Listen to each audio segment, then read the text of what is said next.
Kaya ito, nilagay ko rito ang title ng ating thumbnail, Lagot Ka, Spokes. Sapagkat ito napabalita ngayon lang mainit-init pa itong balita, breaking news. Yung bahay po, di umano, bahay po ni Harry Roque ay sinalakay, mga kababayan. So ni-raid po ito at ang matindi nito, mga kababayan, ay doon po sa bahay mismo ay meron pong natagpo ang mga tsekwa. Ano kaya ang ginagawa? So yan, bago natin pagpatuloy, kung gusto mo ng mga ganitong content na may kasabay kayo sa panonood, subscribe yun na ako. This is Boy Sausaw, ang Sausawero sa issue ng iba. At shoutout na rin sa may-ari ng video na to, walang iba kundi si Batang Maynila Toys, na may pamagat na Bahay ni Harry Roque, ni Raid, mga tsekwa na tagpuan. So yan, kaya pala tuloy-tuloy yung paninira nitong ni Harry Roque kay PBBM para patalsikin sa pwesto at maibalik yung kanilang administrasyon dahil isa pala itong nagtatago ng mga tsekwa. Okay? Totoo bang protector siya ng Pogo? Panoorin natin. Ito, kakapasok lang po na balita nito. Mainit-init pa po ito. Dapat pong malaman ito ng taong bayan. Kaya dapat nyo po itong i-share para po malaman ito ng buong Pilipinas. So let's go. Mga kababayan ng tsekwa, doon sa bahay, di umano ni Harry Roque. Eto, mga kababayan, actually paalis na sana ako pero nakita ko to. So ito, hinabol ko lang para at least meron tayong meron tayong update tungkol po dito kay Harry Roque. Ito po si Harry Roque, walang tigil kasi, mga kababayan. Kakabanat kay Pangulong Bongbong Marcos at sa government at sa Marcos government, sa Marcos administration. Yan. Ito, mga kababayan, basahin natin itong balita. Alright? Ito. Ayan. Okay. Sabi po ng Abante, noong una may nag-send sa akin dito, kaibigan natin sa Dabber Cats, meron kasi kaming GC. Tiningnan ko, sabi ko, post kasi to ng nung isang Makaleni na FB. Sabi ko, check muna natin kasi tinitingnan ko sa DZRH, wala namang kasi yung picture kasi una nakita ko, report ng DZRH. Tinignan ko sa Facebook, wala. Doon pala, sa Twitter pala sila nag-post. So ngayon, ito na, kumakalat ang mga kababayan. Una-una tayong makakaalam ng update kay Harry Roque. Okay, bahay ni Harry Roque sa Benguet, sinalakay ng mga otoridad. Ito basang-basa natin. Bahay ni Harry Roque sa Benguet. Ayan, tuloy natin. At dalawang tsekwa, mga Chinese nationals, ang nakita doon at syempre ayan, sila po ay dinampot ng mga otoridad. Anong ginagawa ng mga Chinese nationals doon? Okay, ito na po yung full report. Sinalakay ng mga otoridad ang inihinalang bahay ni dating presidential spokesperson Harry Roque sa Pine Woods Golf and Country Club sa Tuba, Benguet. Grabe, yayamanin, no? Grabe, no? Alam niyo kapag yung mga bahay niyo nandyan po sa mga golf and country club na talagang alam niyo sa totoo lang yayamanin ka talaga. Marami kang pera. Hindi ka basta-basta magkakaroon ng mga bahay niya sa mga country club na yan kung wala kang pera. Saan kaya galing yung pera na yon? Comment nyo nga sa comment section. So ito ay isa sa mga bahay. Bahay ng Dali, ito may mga... Diyan sa Golf and Country Club sa Tuba, Benguet, sa operasyon, dalawang Chinese nationals ang dinampot.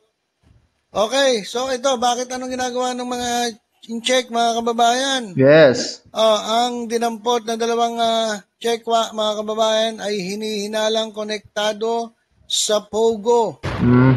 Dito po sa Philippine Offshore Gaming Cooperators, mga kababayan.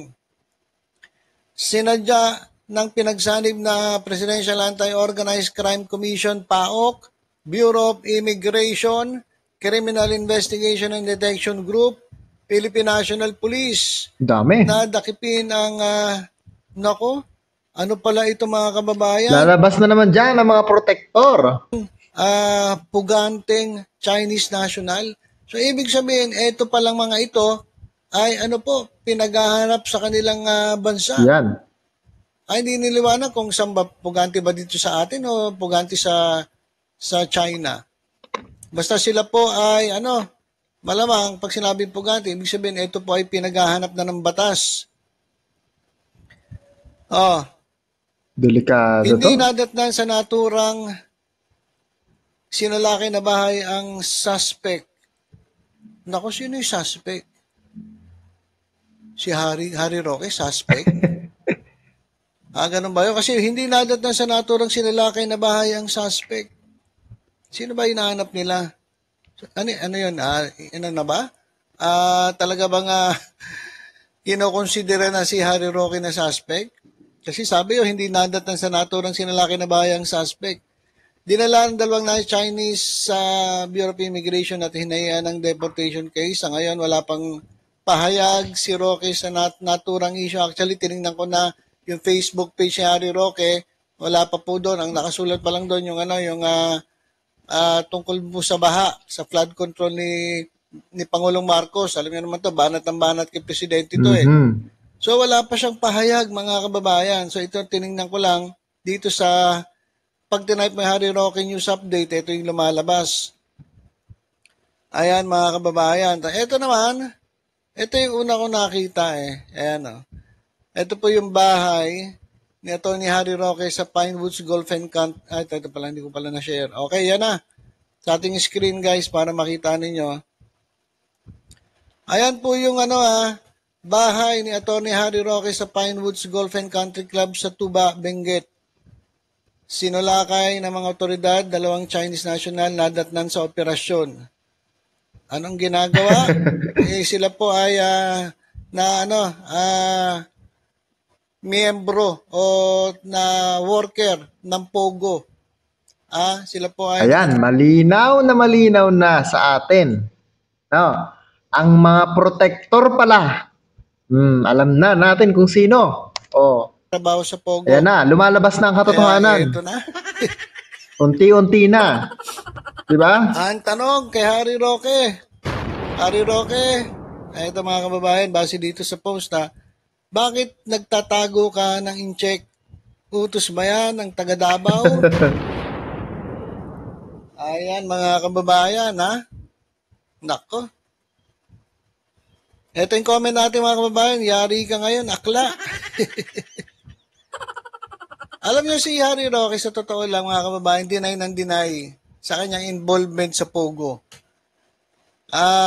Pero ngayon, paano mo yan maidi-deny? Huling-huli na mismo sa iyong bahay. Sige, deny ka pa, di ba? Siguro magandang gawin na lang nito ni Harry Roque, magtago na lang kung saan siya pwedeng magtago. Kaya siguro nasa Amerika siya. Hindi niya alam, yung Amerika, inaaway-away nila dati. Tapos ngayon, dun pala sila magtatago. Naging sa Katapusan investigation sa Senate na sinamahan niya ang isang nagmamay-ari ng isang Pogo na humihingi ng lisensya.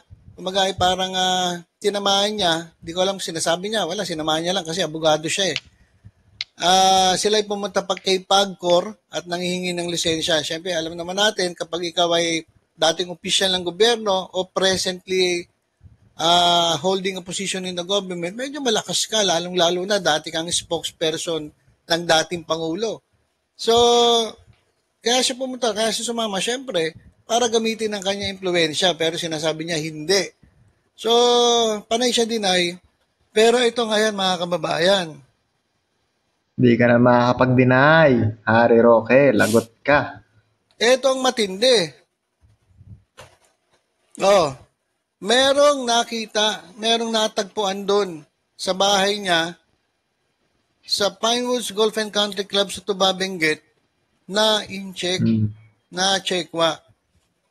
Wala naman daw doon si Harry Roque. Alam, bakit may in-check? Ano yan? Ginagamit niya ba? O ano ba yan? Ano na ba yan? Hideout na ba yan? Baka pinagtago. Na mga checkwa? Na mga Pogo operators, mga Pogo workers? Ayun ang nangyayari. Kaya ito, may nagbumura na rito. Galit na galit kay kay Harry Roque. Pakihuli ang joke lang yan. Good job, PNP. No one is above the law. So, ayan po yung ilan sa mga komento ng ating mga kababayan. Kasi alam mo, sa totoo lang, ito si Harry Roque. Ito yung isa sa talagang napaka-vocal ng pagkontra dito sa gobyernong Marcos. Sobrang below the belt yung pinagsasabi na ito, mga kababayan. Sobrang deny sa Pogo. Kaya siguro, kaya ako todo kantano, tanggol sa Pogo. Sabi rito, kaya ganun ang pagdepensa sa Pogo, may kumikitang pangkabuhayan pala. Alam niyo yung mga ganyang nagtatanggol, halatang halata na, di ba? Deny pa ng deny. Nahalata ka na nga. Magaling pa, tumahimik ka na lang siguro. Baka hindi ka pa mapagbintangan. Kagaya ng ilang mga official, di ba? Tahimik lang sila. Di ba? Oh. Eto pala, sa Benguet meron. Benguet. Paano pa yun doon sa ano? May napapabalita na meron siyang sa Bataan? Maribeles Bataan? Meron din siya ron eh. Nako. Ano pa nga natin dito? Tingnan nga natin. Okay, eto na mga kababayan Ito po yung ayan sa ating screen, ayan po yung dalawang individual na Chekwa na nakita po dyan sa Ito po yung post ng DZRH News. At ito po yung malaki po yung bahay, mga kababayan. Malaki po yan. Yayaman eh. Golf and Country Club, mga kababayan eh. Dito nga lang sa medyo maliliit na golf dito sa lugar namin. Malalaki na yung bahay. Mas lalo na kung dyan sa sa mga sikat Pine Woods.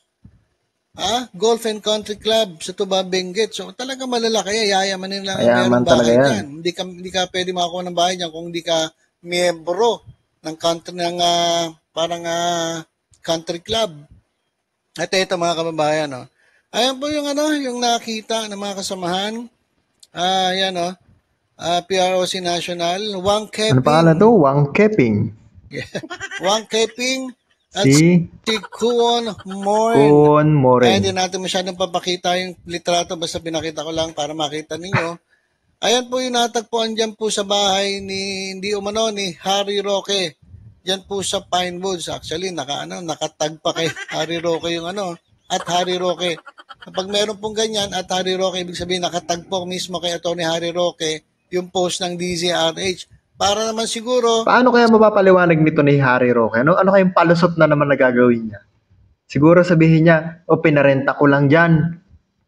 Di ba? Pinarenta ko lang sa Chinese, hindi ko talaga alam kung sino magre-rent. May tao lang ako na pinahanap ko para magrenta sa bahay ko. Possible, yun yung magiging palusot niya. Di po ba? Sa talipan natin. Sila po ay makapag-react dito po sa nangyayari. Ayan po yung yung mga nakita po. Magkano kaya ang renta? Siguro 1 million per day? Ayan, tinakpan na po yung muka. Alright? Ayan mga kababayan, yung dalawa na nakita dyan laki ng bahay, grabe na. Baka meron pa nga ibang pumuslit sa Cotley. Yes. Hindi natin alam Possible. Ayan Imposible na dadalawa yan dyan, di ba? Actually, hindi pa ata bahay ito. Meron pa yung sa likod. Mahaba pa yung likod. Parang pa lang to, entrada Parang entrada pa lang to. Pero yung sa loob mga kababayan, malaki pa siguro doon. Okay, ito yung sabi ng News 5 naman na breaking news. Nahuli ng mga operatiba mula sa Bureau of Immigration ang dalawang nako, ito matindi. Dalawang manong Pogo Big Boss. Ayan, sabi ng News 5. News 5 na may sabi, Pogo Big Boss. Ayan Hindi ako may sabi nun. Hindi rin si Batang Maynila ang may sabi nun. Ang may sabi na mismo ay News 5. Ayan na. Big Boss. Pogo Big Boss. Iba. Naku, Big Boss pala to mga Iba kababayan. Ka, Harry Roque. Patay tayo dyan. Kala ko ordinaryong Pogo worker lang. Kasi base sa binabasa natin. Kasi sabi nga sa inyo, breaking news. Alam nyo, ngayon ko lang napapagtanto, no? Kaya siguro, sinisiraan talaga. Di ba, dating magka-tandem itong dalawa, si Duterte at saka si Marcos. Kaya siguro patuloy ang paninira kasi against ito si Marcos doon sa ginagawa ng mga Chino. Hindi lang pinapubliko na talagang against, di ba? Sabagay, pinaban nga ang Pogo ni BBM. Siguro against siya doon. At doon siguro, ito opinion ko lang to ha, wala akong sapat na basehan. Kasi lahat naman tayo pwede magbigay ng opinion. Siguro dahil nga sa pagiging against ni BBM sa mga Chinese Pogo na yan, nagalit itong mga kalaban, hindi ko na sasabihin kung sino, kaya ganito yung ginagawa nila. Di ba? Sa halip na magkasama silang dalawa sa laban na magka-tandem, magka-unit team, anong nangyari na ngayon? Nagkahiwa-hiwalay sila dahil sa pera. Di ba? Pagiging protector. Hindi ko sure kung protector talaga to. Pero ayon sa balita, di ba? Malinaw na sa atin na ang may-ari ng bahay ay si Harry Roque at ang nandoon ay ang mga Pogo business. Pogo big boss. Hindi pa ba protector ang tawag doon? Tuloy pa natin. Natin nalaman to eh.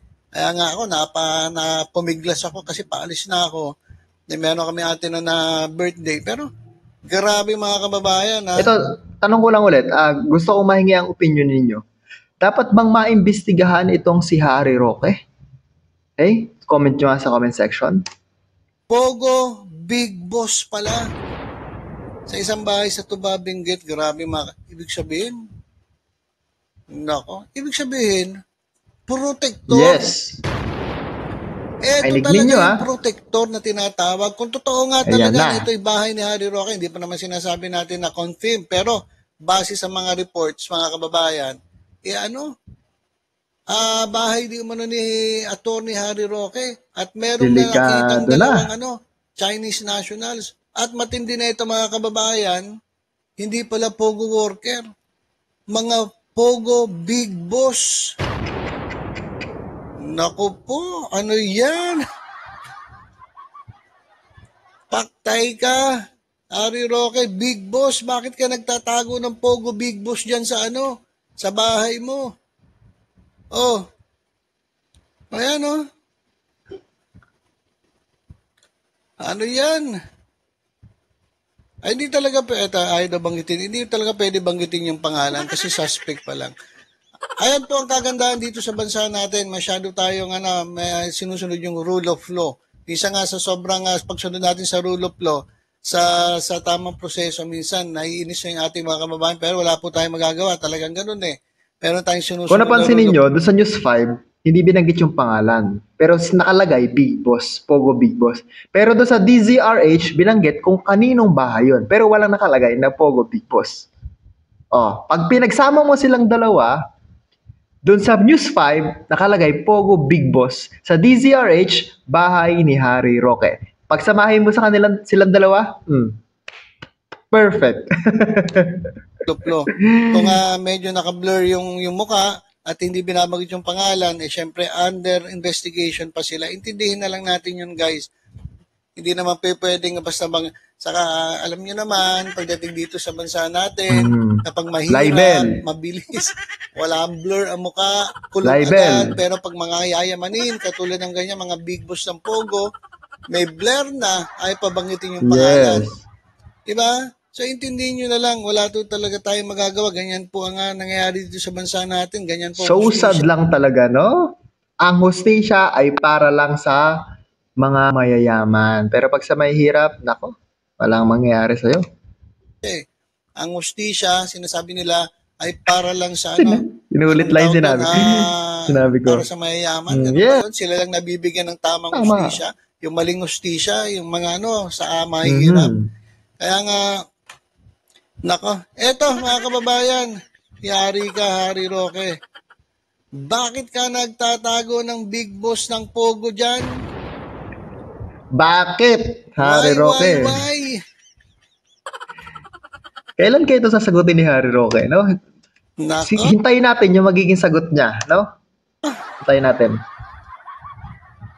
Ayan, no? Ano kaya sasabihin ni Harry Roque dito mga kababayan? Ayan, lahat na po, kalat na po, ha? Bayan ni Harry Roque, by the way. Ayan,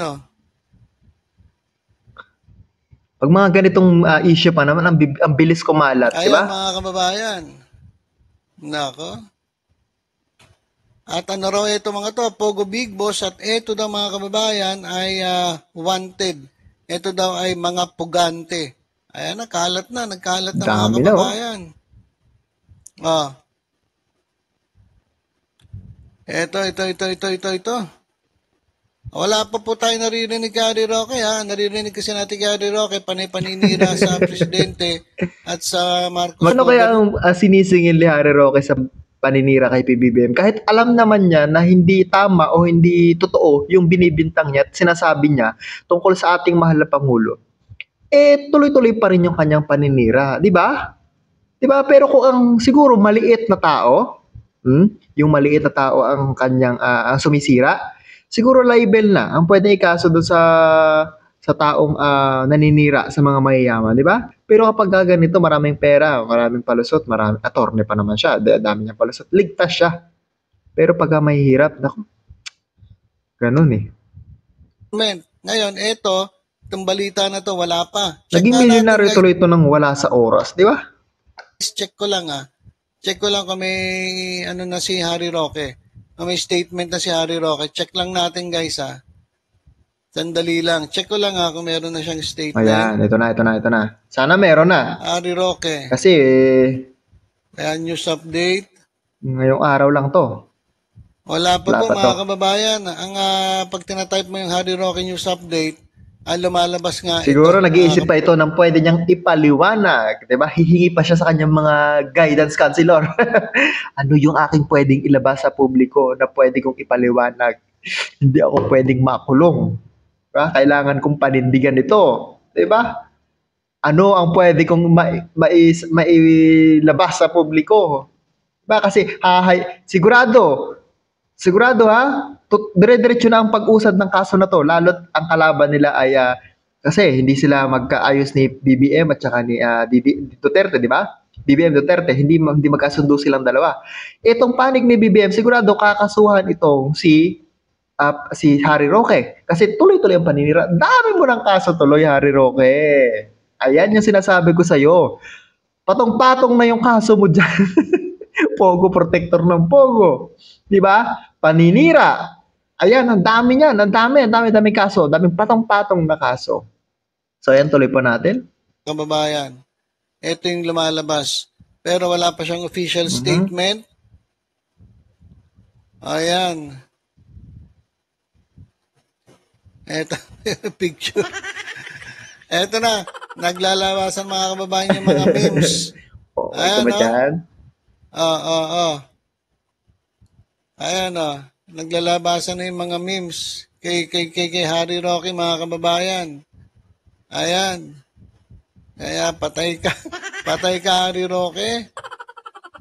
Anong paliwanag mo rito? Sa bahay mo, merong mga pogo bosses. Mga pogo boss. So, ibig sabihin yan, isa lang ibig sabihin yan, kailangan pa ba i-memorize yan? Ang ibig sabihin yan, ikaw ay protector ng pogo. Kasi, bakit nasa bahay mo? Yun ang tanong, ikaw bakit ba? Nasa bahay mo? Magpapapasok ka sa bahay mo na hindi mo kilala? Sige nga, yung dumaan lang, papatuloyin mo ba sa bahay mo na, sige, tuloy ka rito, dito ka muna matulog ng ilang araw. Di ba? Kung okay naman maayos naman yung tsura mo, pananamit mo, pwede mo siguro tulungan kung siya homeless. Pero kung ganito, na maayos naman yung pananamit, kaduda-duda, tapos tsekwa pa, imposible naman. At alam naman natin ng mga tsekwa, di ba, ngayon ay mainit sa mata ng batas, di ba, ng mga kapulisan. Di ba, kasi nga maraming lumalabas ng mga tsekwa na illegal, walang masyadong papeles, walang legal na papeles, di ba? Pero yung ganyan ay kakaiba na yan. Di ba?